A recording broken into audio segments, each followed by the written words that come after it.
नमस्कार तो साथियों, स्वागत है आप सभी का। कुछ इंपॉर्टेंट न्यूज़ की तरफ देख लेते हैं। न्यूज़ जो स्टॉक्स को इम्पैक्ट करेंगी। तो पहला है इस कैटेगरी में इरकॉन इंटरनेशनल। इरकॉन इंटरनेशनल में जो गवर्नमेंट है वो अपना स्टेक कम करेगी, यानी ओएफएस लेके आ रही है और 4 से 8% स्टेक जो है गवर्नमेंट अपना कम करेगी। तो इस के लिए जो गवर्नमेंट ने पहले लेके आई है, इसमें गवर्नमेंट 8% स्टेक 8% कम करेगी, यानी ऑफलोड करने वाली है। तो उसके लिए 3.76 करोड़ शेयर्स जो है निकालेगी एंड वो होगा 4%। एंड इसके अलावा अगर और सब्सक्रिप्शन आता है तो एडिशनल 4% जो है वो अंडर सेल रहेगा। इस हिसाब से 8% है। तो इसमें गवर्नमेंट का ऑलरेडी अगर आपको बताना चाहूँ तो 73.18% स्टेक है, यानी जो नॉर्म्स के अकॉर्डिंग है, लेकिन फिर भी कंपनी को चलाने के लिए फंड्स की ज़रूरत है, तो गवर्नमेंट इसको यानी बेसिकली कंपनी बेच रही है, लेकिन गवर्नमेंट एंटिटी है, तो प्रमोटर वही है। तो वो करने वाले हैं। अब इसमें जो प्राइस रखी गई है मेन चीज़, वो है 154, जो कि लगभग 10% डिस्काउंट है आज की प्राइस से अगर देखा जाए तो। ऑलरेडी शेयर जो है पिछले 3 दिनों से गिर रहा था, क्योंकि ऑलरेडी थोड़ा हल्का-फुल्की इसकी ठीक की आने वाला है। तो वहाँ से ऑलरेडी करेक्ट हो चुका था।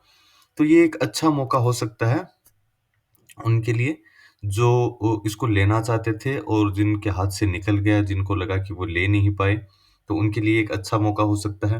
क्योंकि ऑलरेडी आप देखेंगे तो शेयर अच्छा खासा चला है। तो जो टेक्निकल के अकॉर्डिंग देखते हैं, उनके लिए तो आपको पता है काफ़ी दौड़ा है शेयर। और जो इस थीम में बिलीव करते हैं, तो कि जो इंफ्रास्ट्रक्चर शेयर्स चलेंगे और मेनली जो रेलवे स्टॉक्स, उनके लिए भी एक अच्छा मौका है। और बेसिकली जो 154 की जो प्राइस आई है, वो एक अच्छा मौका है इसके लिए, आपके लिए लेने के लिए। अब कुछ लोग आपको कहेंगे कि नहीं, ये तो वो आप ऊपर बेच सकते हैं और नीचे लेना। वो सब मैं आपको एडवाइस नहीं करूँगा कि उसमें आपका ज़्यादा पैसा बनेगा नहीं, कोई फ़र्क पड़ने वाला नहीं है, वो सिंधी काम है। तो मोटा है, अगर आपको लेना है तो ओएफएस में आप अप्लाई कीजिए। हाँ, आपको मैं डेट और बता दूँ, डेट तो बताना भूल गया मैं। तो जो इंस्टीट्यूशन इन्वेस्टर्स के लिए रहेगा, वो कल से यानी 7 तारीख से, एंड रिटेल इन्वेस्टर्स के लिए 8 तारीख से खुलेगा। तो आप अपना उस अकॉर्डिंग ओएफएस में अप्लाई कर सकते हैं। नेक्स्ट न्यूज़ की तरफ चलेंगे फटाफट, वो है डेल्टा कॉर्प के लिए। डेल्टा कॉर्प के लिए बहुत पॉजिटिव न्यूज़ आई है। तो इनके लिए एक इंटरिम रिलीफ आई है उन कलकत्ता का एक हाई कोर्ट के द्वारा।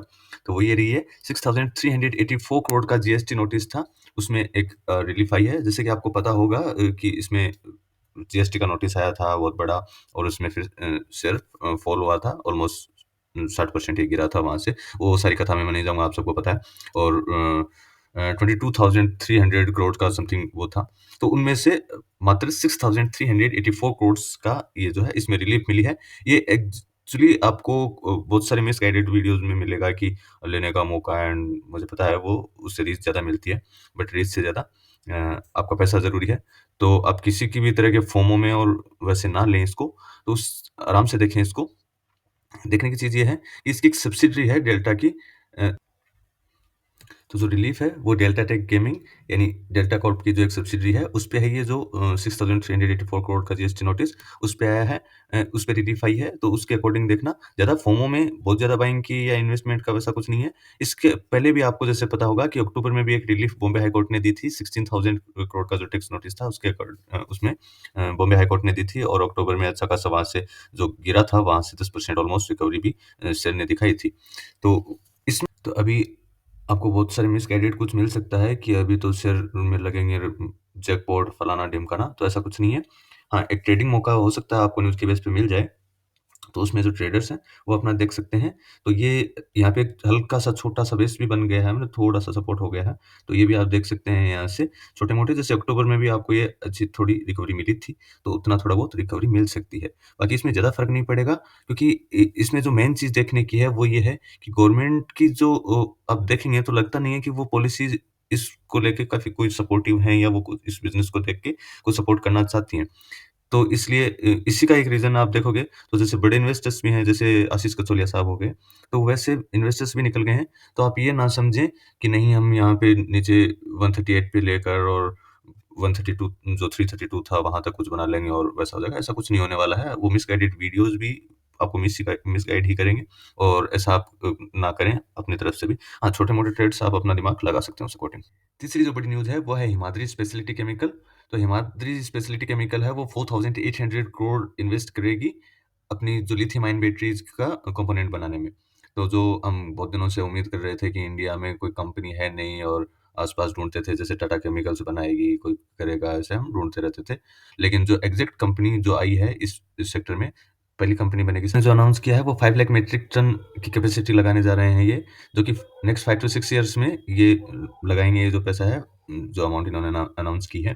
और इसमें एक न्यूज़ आपको और पता होगी कि इन्होंने ऑलरेडी 100% स्टेक एक्वायर कर लिया है अपनी जो सब्सिडियरी थी हिमाद्री क्लीन एनर्जी, तो वो अभी इनकी फुल्ली ओन्ड सब्सिडियरी कंपनी बन गई है। इसके अलावा जो नेक्स्ट इन्होंने इनकी जो मीटिंग हुई थी, उसमें एक और जो इनका Himadri future material technology limited है, जो अभी इस सेक्टर में बड़ा काम करने वाली है, उसमें भी ये अपना नेक्स्ट 1 टू 2 मंथ में 100% स्टेक एक्वायर कर लेंगे। तो ये इसके लिए न्यूज़ है, जिसमें ये कैथोड एक्टिव मटेरियल से रिलेटेड है, तो ये बनाएँगे। तो इस शेयर के लिए बहुत पॉजिटिव न्यूज़ है, लेकिन इसमें लेना बड़ा मुश्किल हो सकता है, लेना ईज़ी नहीं है बिल्कुल भी, तो लेना, नहीं लेना वो आपकी कॉल है, क्योंकि ऑलरेडी ये जिस तरह से चला है, आप भी देख सकते हो, तो ये लेना तो मुश्किल है, लेकिन अगर आप अपनी रिसर्च कर लें। Thank you. चैनल को सब्सक्राइब कर लें, ताकि आपको अपडेट्स मिलती रहें टाइम टू टाइम। जैसे कि आपने देखा था अदानी की जो न्यूज़ थी, सबसे पहले ब्रेक करने वालों में से हम रहे थे। न्यूज़ चैनल्स ने भी नहीं करी होगी, तब जाके हमने ब्रेक की थी, लेकिन बहुत ज़्यादा लोग उसका बेनिफिट नहीं ले पाए।